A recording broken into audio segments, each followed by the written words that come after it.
അസ്സലാമു അലൈക്കും വറഹ്മത്തുള്ളാഹി വബറകാതുഹു. ബിസ്മില്ലാഹിർ റഹ്മാനിർ റഹീം. അൽഹംദുലില്ലാഹി റബ്ബിൽ ആലമീൻ. അസ്സലാത്തു വസ്സലാമു അലാ അഷ്റഫിൽ മുർസലീൻ വഅലാ ആലിഹി വസ്വഹ്ബിഹി അജ്മഈൻ. അമ്മാ ബഅദ്. പ്രിയപ്പെട്ട വിശ്വാസികളെ, ജാമിഅ വഹബിയ അറബിയയുടെ വജ്ര ജൂബിലിയുടെ ഭാഗമായി പരിശുദ്ധമായ ഇസ്ലാമിനെ പരിചയപ്പെടുത്തുന്ന 60 പ്രഭാഷണങ്ങളിൽ ഇസ്ലാം വിശ്വാസത്തിന്റെ യുക്തിഭദ്രത എന്ന പരമ്പരയിലെ 15ാമത്തെ പ്രഭാഷണമാണിന്ന്. ഇസ്ലാമിക വിശ്വാസങ്ങളിൽ വളരെ പ്രധാനപ്പെട്ടതാണ് മരണാനന്തര ജീവിതം. മരണാനന്തര ജീവിതം പ്രധാനമായും 2 ഘട്ടങ്ങളാണ് എന്ന് നമുക്കറിയാം. ഒന്ന്, ഒരു വ്യക്തി മരണപ്പെട്ടത് മുതൽ ആരംഭിക്കുന്നതും പരലോകത്ത് ഒരുമിച്ച് കൂട്ടപ്പെടുന്നത് വരെയുള്ളതുമായ ഒരു സമയമാണ്.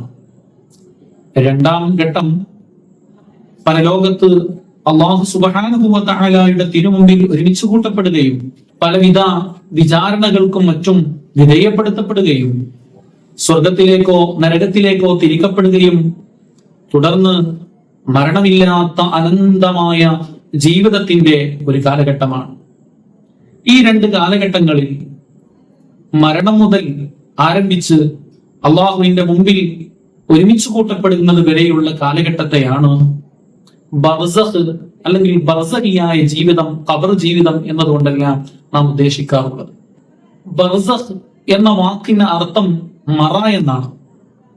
സാധാരണ ഭൗതികമായ ജീവിതത്തിലേക്ക് തിരിച്ചു പോകാൻ സാധിക്കാത്ത വിധം, ഭൗതിക ജീവിതവുമായി ബന്ധപ്പെടാൻ കഴിയാത്ത വിധം, ആ വിധത്തിലുള്ള ഒരു തരം മറയുമായി ബന്ധപ്പെട്ട സമയം എന്നാണ് ഇതുകൊണ്ട് ഉദ്ദേശിക്കുന്നത്. സാധാരണ രീതിയിൽ മിക്കവാറും ആളുകൾ ഈ സമയത്ത് ഖബറിൽ അടക്കം ചെയ്യപ്പെട്ടവരായിരിക്കുമല്ലോ. അതുകൊണ്ടാണ് ബർസഖിയായ ജീവിതം അല്ലെങ്കിൽ ഖബർ ജീവിതം എന്നെല്ലാം നാം പറയാറുള്ളത്. ഇനി ഖബറിൽ അടക്കം ചെയ്യപ്പെടാതെ ദഹിക്കപ്പെട്ട അവസ്ഥയിലാണെങ്കിലും അല്ലെങ്കിൽ മൃഗങ്ങളോ മറ്റോ ഒക്കെ ഭക്ഷിച്ചിട്ടുള്ളവരാണെങ്കിലും ആത്മാവും ശരീരവും വേർപിരിഞ്ഞിട്ടുള്ള ആ അവസ്ഥയെ നമ്മൾ അവിടെ മുതൽ ബർസഖ് എന്നാണ് വിശേഷിപ്പിക്കാറുള്ളത്.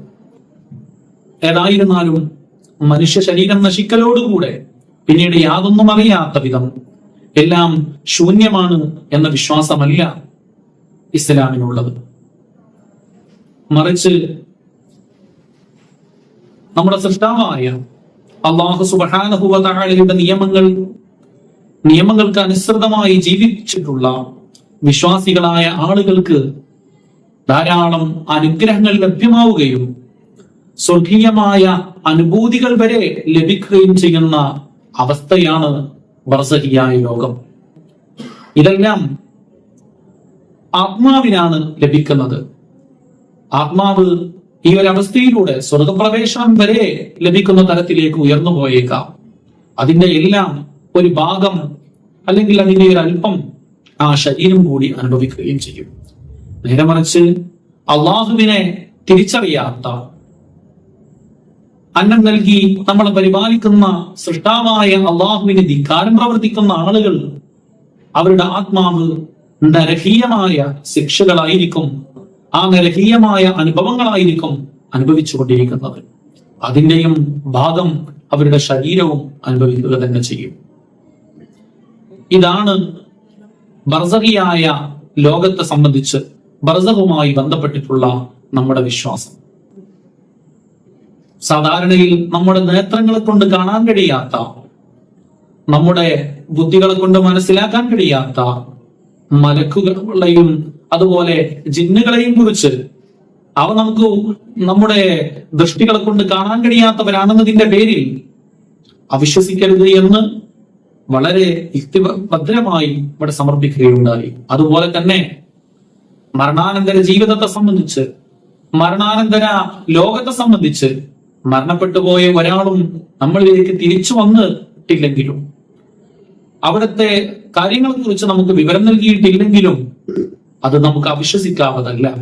കാരണം അല്ലാഹു സുബ്ഹാനഹു വ തആല തന്നെ വിശുദ്ധമായ ഖുർആനിലൂടെ വളരെ വ്യക്തമായി മരണാനന്തര ജീവിതത്തെക്കുറിച്ച് നമുക്ക് അറിയിപ്പ് നൽകിയിട്ടുണ്ട്. വമിൻ വറാഇഹിം ബർസഖുൻ ഇലാ യൗമി യുബ്അസൂൻ എന്ന് വിശുദ്ധമായ ഖുർആനിലൂടെ അല്ലാഹു സുബ്ഹാനഹു വ തആല പഠിപ്പിച്ചിട്ടുള്ളതാണ്. ആ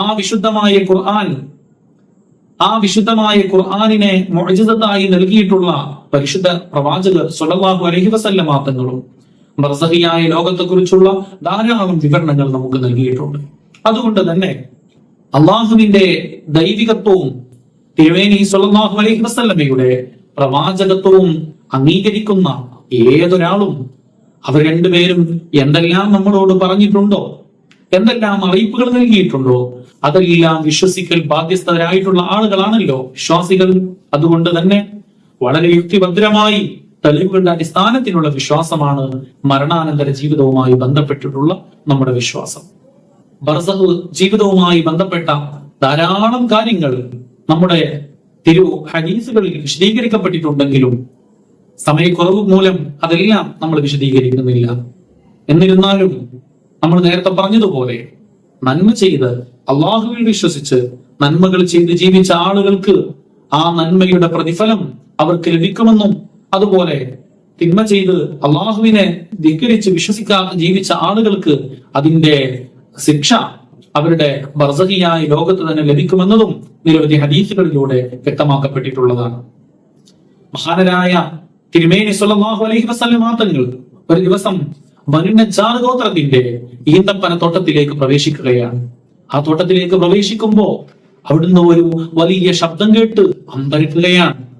അമ്പരക്കുമ്പോ നബി തങ്ങൾ ചോദിക്കുകയാണ്, മന്ന സ്വഹാബു ഹാദിഹിൽ ഖുബൂർ, ആരുടേതാണ് ഈ കാണുന്ന ഖബറുകൾ എന്ന് നബി തങ്ങൾ ചോദിക്കുമ്പോ അവിടെയുള്ള ആളുകൾ പറയുന്നത്, യാ റസൂലല്ലാഹ് നാസുൻ മാതു ഫിൽ ജാഹിലിയ്യ, ജാഹിലിയ്യ കാലത്ത് മരണപ്പെട്ടിട്ടുള്ള ഏതാനും വ്യക്തികളുടെ ഖബറുകളാണ് നബിയെ ഇതെന്ന് അവർ നബി തങ്ങൾക്ക് മറുപടി കൊടുക്കുമ്പോ അവിടുന്ന് പറയുന്നത്, തഅവ്വദു ബില്ലാഹി മിൻ അദാബിൻ നാർ വമിൻ ഫിത്നതിദ് ദജ്ജാൽ, നിങ്ങൾ നരകത്തിന്റെ ശിക്ഷയിൽ നിന്നും ദജ്ജാലിന്റെ ശിക്ഷയിൽ നിന്നും നിങ്ങൾ കാവൽ ചോദിക്കണമെന്ന് പ്രവാചകർ സ്വല്ലല്ലാഹു അലൈഹി വസല്ലം തങ്ങൾ പറയുമ്പോ അവര് ചോദിക്കുന്നു, മിൻ മദാക യാ റസൂലല്ലാഹ്, എന്തിനാലാണ് നബിയെ ഞങ്ങൾ അങ്ങനെ ചോദിക്കേണ്ടത് എന്ന് പ്രവാചകർ സ്വല്ലല്ലാഹു അലൈഹി വസല്ലം തങ്ങളോട് അവർ ചോദിക്കുമ്പോ നബി തങ്ങൾ പറയുന്നത്, ഇന്നൽ മുഅ്മിന ഇദാ വുദിഅ ഫീ ഖബരിഹി അതാഹു മലക്, ഒരു വിശ്വാസിയായ വ്യക്തിയെ അവന്റെ ഖബറിൽ വെക്കപ്പെട്ടാൽ അവന്റെ അടുക്കിലേക്ക് ഒരു മലക്ക് വരികയാണ്.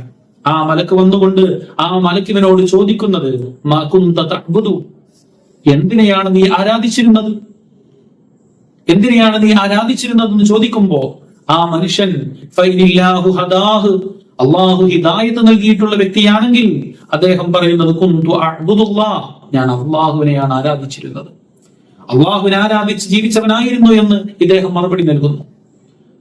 തുടർന്ന് അദ്ദേഹത്തോട് ചോദിക്കുന്നത്, ഒരു രൂപം കാണിച്ചു കൊടുത്തുകൊണ്ട്, മാ കുന്ത തഖൂലു ഫീ ഹാദൽ റജുൽ, ഈ വ്യക്തിയെ കുറിച്ച് ഹബീബായ തങ്ങളുടെ ഫോട്ടോ കാണിച്ചു കൊടുത്ത്, നബിയുടെ രൂപം കാണിച്ചു കൊടുത്ത് ഇദ്ദേഹത്തെ കുറിച്ച് എന്താണ് നിങ്ങൾ പറയുന്നതെന്ന് ചോദിക്കുമ്പോ അദ്ദേഹം പറയും, ഹുവ അബ്ദുല്ലാഹി വറസൂലുഹു, ഇത് അള്ളാഹുവിന്റെ അബ്ദും അള്ളാഹുവിന്റെ റസൂലുമായിട്ടുള്ള പ്രവാചകർ സ്വല്ലല്ലാഹു അലൈഹി വസല്ലം തങ്ങളാണെന്ന് ആ വ്യക്തി മറുപടി പറയുകയാണ്. അതിനുശേഷം പിന്നീട് മറ്റൊന്നും അദ്ദേഹത്തോട് ചോദിക്കുന്നില്ല. ഈ രണ്ട് ചോദ്യം മാത്രമാണ് അദ്ദേഹത്തോട് ചോദിക്കുന്നത്. അതിനുശേഷം അദ്ദേഹത്തെ നരകത്തിൽ ഇദ്ദേഹത്തിൽ ഉണ്ടായിരുന്ന ഒരു വീട്ടിലേക്ക് കൊണ്ടുപോവുകയാണ്. എന്നിട്ട് പറയുന്നു, ഇത് നിങ്ങൾക്ക് നരകത്തിൽ നിങ്ങൾക്ക് വേണ്ടി തയ്യാറാക്കപ്പെട്ടിരുന്ന വീടാണ്, എങ്കിലും അള്ളാഹു നിങ്ങൾക്ക് സംരക്ഷണം നൽകിയിരിക്കുന്നു, അള്ളാഹു നിങ്ങൾക്ക് പ്രത്യേകം അനുഗ്രഹം ചെയ്തിരിക്കുന്നു എന്ന് പറഞ്ഞിട്ട് അദ്ദേഹത്തോട് പറയുന്നു, നരകത്തിൽ നിങ്ങൾക്ക് തയ്യാറാക്കിയിരുന്ന ഈ വീടിന് പകരമായി അള്ളാഹു സ്വർഗത്തിൽ നിങ്ങൾക്ക് ഒരു വീട് നൽകിയിരിക്കുന്നു എന്ന് പറയുകയാണ്. അപ്പോ ഈ മനുഷ്യൻ സന്തോഷത്തോടുകൂടെ അവരോട് പറയുന്നു, ദഊനി, നിങ്ങൾ എന്നെ വിട്ടേക്കൂ, ഞാൻ എന്റെ വീട്ടുകാരുടെ അടുക്കലേക്ക് ഒന്ന് ചെന്നുകൊണ്ട് ഈ സുവിശേഷം അവരോട് ഞാൻ പങ്കുവെക്കട്ടെ എന്ന് ഈ മനുഷ്യൻ പറയും അത്രേ. അപ്പൊ മലക്കുകൾ അദ്ദേഹത്തോട്, ഇല്ല, നിങ്ങളൊന്ന് അല്പം മടങ്ങൂ എന്ന് പറയുകയാണ്. വീണ്ടും നബി തങ്ങൾ പറയുന്നു, പ്രകാരം തന്നെ ഒരു കാഫിറായ വ്യക്തിയെ, അവിശ്വാസിയായ വ്യക്തിയെ അവന്റെ ഖബറിൽ വെക്കപ്പെട്ടാലും ഒരു മലക്ക് വന്നുകൊണ്ട് ആ മനുഷ്യന്റെ അടുക്കിലേക്ക് മലക്ക് വന്നുകൊണ്ട് അദ്ദേഹത്തെ ഭീഷണിപ്പെടുത്തുന്ന വിധത്തിൽ അദ്ദേഹത്തോട് ചോദിക്കുകയാണ്, നാക്കും തതഅബ്ദു, എന്തിനെയാണ് നീ ആരാധിച്ചിരുന്നതെന്ന് ചോദിക്കുമ്പോ അവൻ പറയുന്നത്, ലാതിരി, ഞാൻ എന്തിനെയാണ് ആരാധിച്ചിരുന്നതെന്ന് എനിക്കറിയില്ല എന്ന് അദ്ദേഹം മറുപടി നൽകുകയാണ്. പിന്നീട് അദ്ദേഹത്തോട് നേരത്തെ മുഅ്മിനായ വ്യക്തിയോട് ചോദിക്കപ്പെട്ടതുപോലെ ആദരവായ തിരുമേനി സ്വല്ലല്ലാഹു അലൈഹി വസല്ലമ തങ്ങളുടെ രൂപം കാണിച്ചുകൊണ്ട് ഈ വ്യക്തിയെ കുറിച്ച് നിനക്ക് എന്താണ് പറയാനുള്ളതെന്ന് ചോദിക്കുമ്പോ അദ്ദേഹം പറയുന്നു, കുന്തു അഖൂൽ മാ യഖൂലുൻ നാസ്, ജനങ്ങളൊക്കെ പറയുന്നത് തന്നെ ഞാനും പറയുമായിരുന്നു എന്ന് ഇദ്ദേഹം മറുപടി പറയുമ്പോ അദ്ദേഹത്തിന്റെ രണ്ട് കാതുകൾക്കിടയിൽ ഇരുമ്പിനാലുള്ള ദണ്ട് കൊണ്ട് അടിക്കപ്പെടുകയാണ്. ആ അടിക്കപ്പെടുന്നതിന്റെ ശബ്ദം നബി തങ്ങൾ പറയുന്നു, ആ അടിക്കപ്പെടുമ്പോ ഇദ്ദേഹം അങ്ങ് അട്ടഹസിച്ചുകൊണ്ട് മനുഷ്യരും ജിന്നുകളുമല്ലാത്ത സർവ്വ ആളുകളും അത് കേൾക്കുമെന്ന് ആദരവായ തിരുമേനി സ്വല്ലല്ലാഹു അലൈഹി വസല്ലമ തങ്ങൾ ഹദീസിലൂടെ വ്യക്തമാക്കുകയാണ്. ഇത്തരത്തിൽ ഖബർ ജീവിതവുമായി ബന്ധപ്പെട്ട, അതുപോലെ ബർസഖിയുമായ ജീവിതവുമായി ബന്ധപ്പെട്ട ധാരാളം സംഭവങ്ങൾ ഹദീസുകൾ നമുക്ക് കാണാൻ കഴിയും. മലക്കുകൾ വരുന്നത്, ആ മനുഷ്യനെ ഖബറിൽ പിടിച്ചിരുത്തുന്നത് തുടങ്ങിയിട്ടുള്ള പലവിധ കാര്യങ്ങളും തിരുമേനി സ്വല്ലല്ലാഹു അലൈഹി വസല്ലമ തങ്ങൾ വ്യക്തമാക്കിയിട്ടുള്ളതാണ്. ഇവിടെ നമ്മൾ പ്രത്യേകം ശ്രദ്ധിക്കേണ്ട കാര്യം, ഖബർ ശിക്ഷ, ഖബറിലുള്ള ചോദ്യം എന്നൊക്കെ നമ്മൾ കേൾക്കുമ്പോ ഇത് സാധാരണയായി നമുക്ക് പരിചിതമുള്ള അടക്കം ചെയ്യപ്പെടുന്ന ഖബറിൽ ഉള്ള ആളുകൾക്ക് മാത്രമല്ല.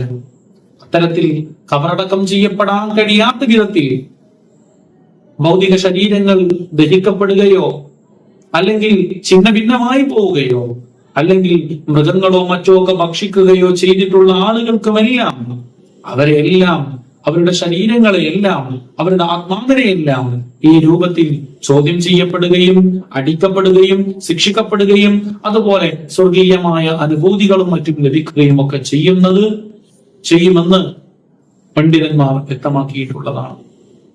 അല്ലാഹു സുബ്ഹാനഹു വ തആല നമ്മുടെ എല്ലാം ബർസഖിയായ ജീവിതം സന്തോഷത്തിലും റാഹത്തിലുമാക്കട്ടെ, ഖബർ ജീവിതം വെളിച്ചമാക്കട്ടെ എന്ന പ്രാർത്ഥനയോടുകൂടെ അവസാനിപ്പിക്കുന്നു.